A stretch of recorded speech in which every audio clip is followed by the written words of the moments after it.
Alrighty, day 2 of Taipei Cycle 2025. Losing my voice already after so many conversations yesterday. Hey look, good response to my video yesterday. I did a 22-minute video covering what I saw. Joe from Panda Podium, also China Cycling, covered 22 minutes, and as he quoted on my video, we had about the same length video, but only about 30 seconds overlap. So first call to action, go check out Joe's videos of this show. Joe's a lot more connected to the bike space over here than I am, and covers more about the bikes, the wheels, and all that equipment. All right, things are getting a bit hectic. Today's plan is to cover all the cool things that I missed yesterday. So come along for a walk, a look, and let's see what's new. I might dig a little deeper into a few other things we saw yesterday as well, including something that can't defy the laws of physics. Still got an award though, didn't it? All right, let's go.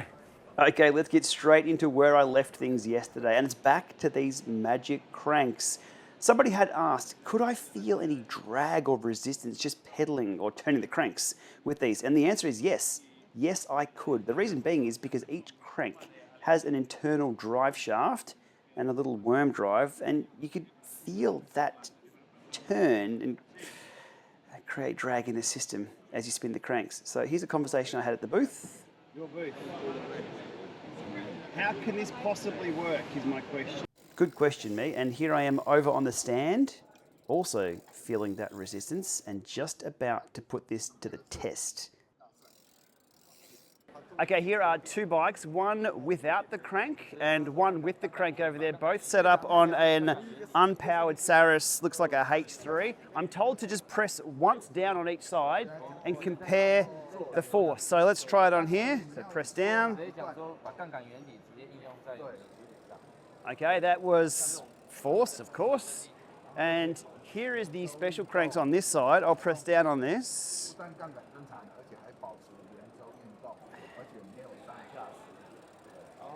And I can confirm there is no difference whatsoever in that. So I'm interested to hear how this science works. I've got the papers here.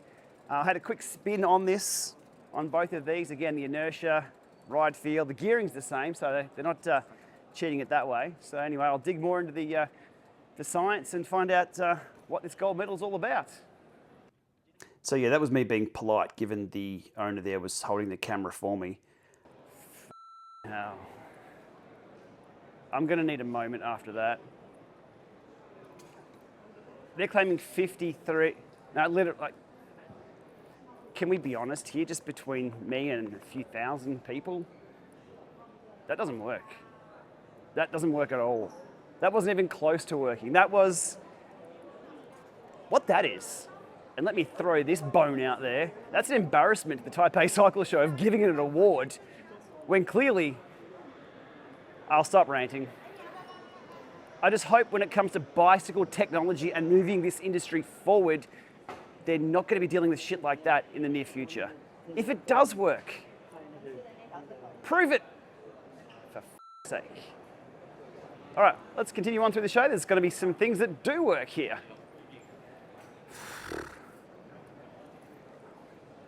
All right, a little bit more upbeat this time. Some front-facing cameras from MUFU. Now, Cyclic have a stranglehold on this side of the market, so I'm glad to see a couple of other movers and shakers. Now, I did ask the MUFU people the battery life on this, but unfortunately, there was no tech specs indicating the battery life. Here's the dude scrambling through the papers here and jumping on the phone to somebody and couldn't give us the answer on that one. 1080 resolution, that's all I can tell you. But anyway, interesting to see more front cameras. This put a smile on my face. Mini bike, little souvenir, little toy bikes. Always looking at toys nowadays. I have a little one in the family.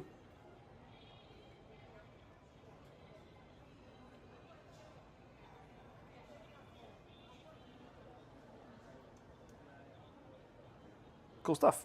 Next up, I believe we saw these at Eurobike, but I'll cover them again. Modular cranksets from 1725 down to 140mm, I think it is.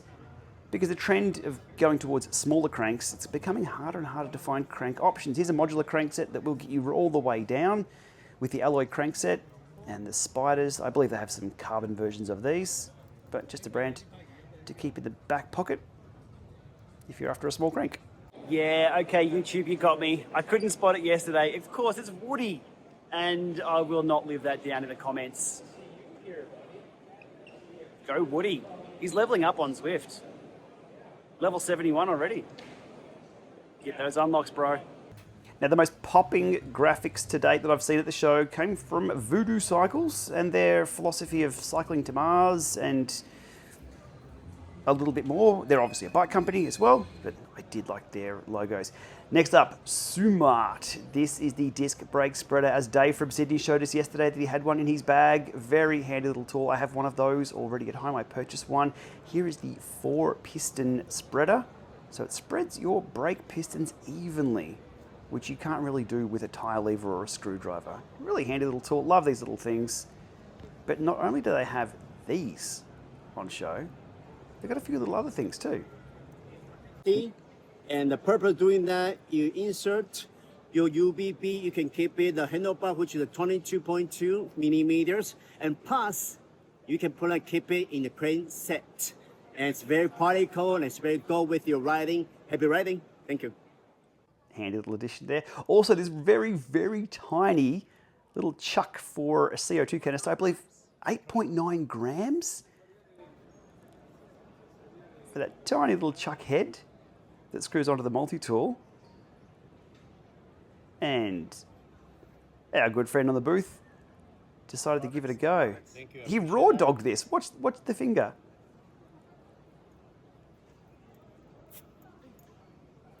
Watch the... Ooh. Ooh. I'm cold just watching that. Over to our friends at XCadey, always on show at these events. A couple little inflators there they have. Not really my cup of tea, those electric inflators. I'll get to them one day though. But the carbon crank set somebody asked about. Very solid looking unit, nice and chunky. I'm not quite sure of the silver coloured chain set, but there's the carbon crank set, 2-piece. I'll get a hold of one of those power meters one day too and put that to the test. The XCadey, I think they're version 2 of their Xpedo.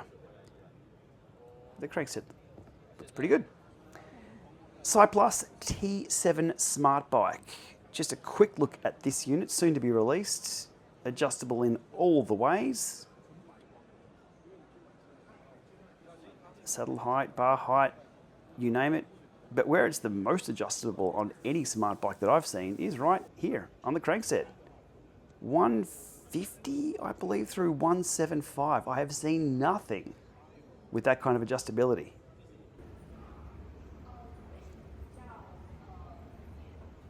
All right, familiar face here, Ollie GCN. Mate, yes, don't need this. Oh, no, this is the microphone here. And hey, mate, we're deep into day 2. Can you give me one thing that I should check out or people should check out on our content or other content, just from the show here? What, you mean not your perpetual motion cranks that you're... The perpetual motion cranks? yeah. No, apart from those, which are incredible. Worth checking out, yeah, whether they work or not. Yeah. Actually, I was going to say it's up for debate. I don't think there's much of a debate there. Anyhow, have you seen something other than those? Yeah, so BlackTek. Yeah. They've got a load of really cool stuff, but they've got these lightweight handlebars, which are, they say it's the lightest one-piece bar and step, and they're just amazing. Like, they're 245 grams. They do them in every size you could with want. the stem. Yeah. And they do all adapters, so they fit on whatever bikes. If you've got a Tarmac, or you've got a Scott, or a Trek, or a Pinarello, or whatever, different, yeah. They will do the specific top cap you need, so that it's still nice and integrated on your bike. I think it's really good, because a lot of brands don't offer all those different sizes. You know, so what we've seen is back in the day we used to see was it Wheels Manufacturer and all those have a wall of rear derailleur hangers. That's now gone because everyone's most people are UDH. We see one hanger now, which is great. So now we're going to the top caps, though. We've got a wall of top cap compatibility. There's all sorts of stuff, isn't there? There's also just hubs everywhere. Yeah. Like, I was speaking to Josh Portner, and you know, he was saying that now that the DT Swiss patents have expired on the ratchets, there's now like about 50,000 Chinese companies all doing DT style hubs, and they work well. I don't mind those. Some are a little loud, Yeah. I'm not a fan. Loud hub or quiet hub? Last question. Medium. Medium. Not too. If it's too loud, it just sounds dry. Well, if you race, if you ever sitting on someone's wheel, second wheel, you're about to attack, you're freewheeling, they know. I hate that sound. Yeah, that just grates me. I think silent hubs are going to make it be a thing. Oh, I hope so. Someone's going to make a really nice silent hub, and that'll be a thing. If not, we could probably go make one ourselves by sourcing the parts here. Yeah. All right, mate. Thanks for the chat. Cool, enjoy man. the rest of the show. Yeah. Cheers. That was Cheers, awkward. Thanks, mate. Always great to catch up with Ollie. Hey, just a quick one on L-Twoo. Joe has this covered in its entirety though, so go check out Joe's content. But something did catch my eye, their gravel group set. I'm a big fan of no front derailleurs on these, not quite third-party group sets. But here's their new mountain bike group with the battery hooked up just like SRAM. Now, I couldn't quite get this out. When I did though, USB-C straight into the battery. I couldn't insert it myself either with one hand, but our friend did the job right there. More to come on L-Twoo. I do like their one-by stuff. Now, what to do when you're not Zwifting? Jump in your hypoxic chamber and level up your red blood cell count, I guess. Good job. This one caught my eye, very canyon-esque, very, very canyon-esque with the decals there. Wasn't a canyon. But what else caught my eye was how unhidden this air tag was. It's very obvious. I spotted it straight away, but that's not where to hide an air tag on a bike. But good to see an air tag holder. Somebody asked about Obor Tyres, so I've looped back to these guys. I believe they had the Speed Bunny or Quick Rabbit tyres from yesterday. These are Chinese manufactured tyres. They've got studded tyres for ice, big fat tyres, mountain bike tyres, road tyres, gravel tyre, every kind of tyre you can think of. And those big beasts there, I think they're called the Dylan Johnsons. Dylan, you should be running those on gravel, apparently pretty fast. They've got absolutely everything. Anyhow, the Obor out of China, and there's some of their folding tyres right there, including those Quick Rabbit Speed Bunnies. Onto the SCOPE stand, they have their new disc wheel here. Now, I'll let the price speak for itself. $3,298 US, holy shit. And their gravel wheels, which look pretty slick as well with that lizard skin / snake skin pattern. I'm not quite sure, I'm sure there's a name for it. Nice and wide, all good. And again, I'll let the price speak for itself.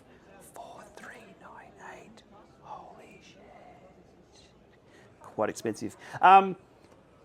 OEM manufacturer here, so nothing branded as such. Radar rear light, don't expect to see this anytime soon branded as this radar light, but just an indication that there are lots and lots of radars here. Just a prototype for now, but keep an eye on that. I filmed this because I wanted the record of its origin if we see it somewhere else. Any YouTuber criticising the awards show ends up in here on Friday, so expect my next vlog to be done here and probably no oxygen supplied. On to Dosun. They also have two radars, one for standard bikes and one for e-bikes. Unfortunately, not a lot of information on these devices other than the spec sheet here. The crew were pretty thin on providing detail as well. It's the best, most polite way I could put it. Again, just for the record, first seen here with these specs, as you can see. Number 6 wheels, also on show. They've also got a new disc wheel right there. I've been running a set of their gravel wheels over the last few months. They've been rolling well. And also a ceramic speed upgrade available. Over to Bryton, one I missed yesterday. I'll grab this one today, the Bryton Rider S810 cycling GPS unit. Here's the big glossy poster they've put up here. The most important part is all the way down the bottom of this poster. Scroll down, llama, scroll down. They have Climb Pro Freeride, which they call Climb Challenge 2.0. Again, I'll tell you all about the climbs coming up without the need for a preloaded course. Keen to check that out. The size of the 810 is probably very similar to the Garmin Edge 1030, 1040. quite a large screen. Not much we can tell with it just here on the bench though, so hopefully I can get a hold of one of these and check out that new Climb Pro. Out in the real world, Contiental had the Grand Prix TR tubeless ready tyre, a more cost-effective tubeless ready road tyre, somewhat mid-range performance, I guess. More cost-effective than the GP 5000. So manufactured in China, another option in the Conti range. Xpedo with their Omni power meter. We've seen this at a number of trade shows already. I just haven't seen one in the wild or put one to the test. Some pretty interesting specs there, on par, on paper, I should say, equal with other power meters. But until we've seen one of these in the wild with some data sets, we just don't know. They've also put this sensor on a number of different pedal bodies. There's the SPD with that large foot bracket. I'm not quite sure what they're called. If anyone could let me know in the comments. Standard SPD and the Superlight SPD. I do like that pedal actually. I've used some of those in the past. Now one thing that gets me is I still have not seen a bottle cage with an integrated AirTag holder. I don't see why the company can't just put one of those little brackets there underneath a bottle cage and call it done. Might be just me. Esports side of things, the Taipei Cycle Show has an esports event here running, I believe it's the WizU platform. And they've got a ton of Garmin/Tax Neo Bike Pluses set up for these esports events during the week. I know they're the Neo Bike Plus because they have the brilliant levers on them. One of the great updates to that bike was those new Shimano style levers. Jab, nothing notable, until they call their bike the Super Jab. Interesting choice of name there for something in cycling, the Super Jab. Dura Pro, because Dura Ace was already taken, but these guys have some very neat belt-driven kids bikes.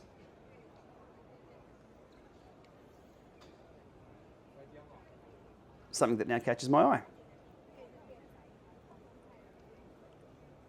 I would have loved one of those but as a kid myself, to be honest.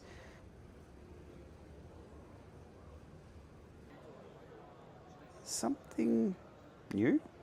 Adjustable air insoles. Think Reebok pump, but for the sole. Not sure these would be, well, I've got no idea how these would even feel, to be honest, given that the air would move around in those little pouches. Even my camera was having trouble focusing on exactly what these were and what these are. Anyhow, something that caught my eye. Something else that caught my eye, and we'll catch cars coming up behind it, another radar, the best bike radar. Of course, it's the best. Unfortunately, I couldn't get a lot of information out of this one. I do believe it only works with their little head unit sensor thing. So I asked Ant Plus or Bluetooth. No, there was a communication barrier with these guys here. But anyhow, this is the best. CubTek.